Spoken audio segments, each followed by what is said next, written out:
देखिए, क्लास 10वीं का जो भूगोल है, जिसमें तीसरा चैप्टर है वन्य एवं वन्य जीव संसाधन। ठीक, आज हम इसके अंतर्गत जानेंगे कि वन्य जीव को संरक्षित रखने के लिए जो 3 क्षेत्र है, उस 3 क्षेत्र के बारे में, है ना।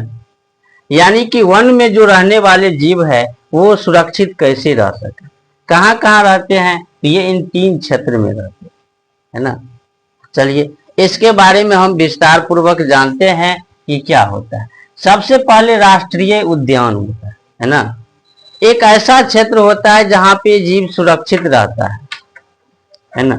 यानी उस जीव के लिए कोई भी खतरा नहीं रहता है। कहाँ? तो राष्ट्रीय उद्यान में। ये क्या है? तो ऐसे पार्क का उद्देश्य वन्य प्राणियों के प्राकृतिक आवास में वृद्धि एवं प्रजनन की परिस्थितियों को तैयार करना है ना।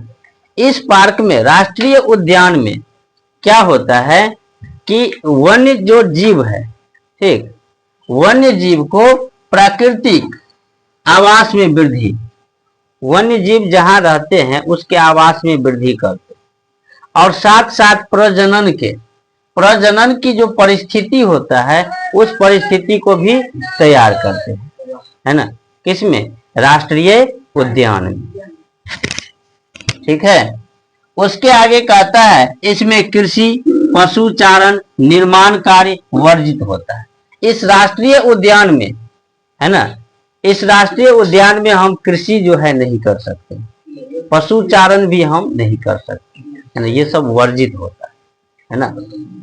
और इसकी संख्या पूरे भारत में राष्ट्रीय उद्यान की संख्या 85 है। कितना है?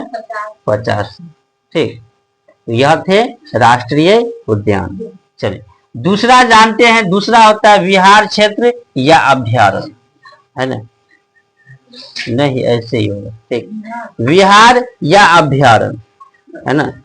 विहार क्षेत्र होता है या अभ्यारण्य बोलते हैं। ये क्या होता है? देखिए, ऐसा सुरक्षित क्षेत्र जहां वन्य जीव सुरक्षित रहते हैं। ये भी इसी प्रकार से है ना। इसमें हर एक चीज वर्जित है, आप इसमें कुछ कर नहीं सकते, लेकिन यह निजी संपत्ति हो सकती है। ये अभ्यारण्य जो है, विहार क्षेत्र, ये निजी संपत्ति हो सकते हैं, है ना। इसमें कृषि, पशु चारण, वन उत्पाद एकत्र की सीमित छूट होती है ना। इसमें आपको कुछ छूट होगा। छूट का मतलब क्या? इसमें आप कृषि कर नहीं सकते हैं, ये वर्जित है ना। लेकिन इसमें आप कुछ नियम निष्ठा के आधार पर कर सकते हैं ना। पशु चारण, ये सब वन के जो भी वस्तु होते हैं उसको एकत्र कर सकते हैं, है ना। इसकी संख्या 448 है। पूरे भारत में अभ्यारण्य की संख्या कितना है? 448 है। ठीक, चलिए आगे। तीसरा क्या है? जैव मंडल, है ना। जैव मंडल क्या होता है? ऐसा क्षेत्र जहां प्राथमिकता के आधार पर जैव विविधता के संरक्षण के कार्यक्रम चलाए जाते हैं। जैव मंडल भी क्या होता है? यह एक सुरक्षित क्षेत्र होता है।